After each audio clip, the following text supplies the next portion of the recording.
Kosmetoloji yardım, Bəli. kosmetologların, yəni plastik cərrahların Estetik plastik diplomunun tanınması, saxtakarlıq proseslərinin yəni baş verməsi, hətta bir neçə ölüm hallarının olması və bunun nəticəsində Səhiyyə Nazirinin çox ciddi bu işə qarışması, peşəkarların seçilərək müəyyən olunması və bu sahənin peşəkarlara verilməsi.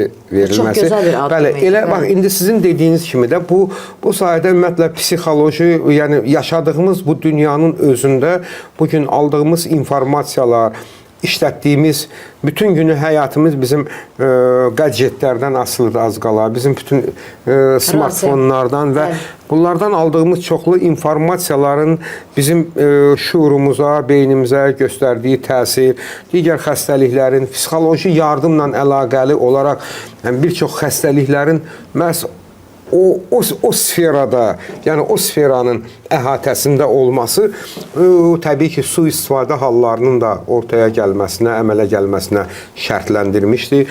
Təbiidir, burada belədir də, yəni bəzən görürsən ki, şarlatan həkimlər də olur.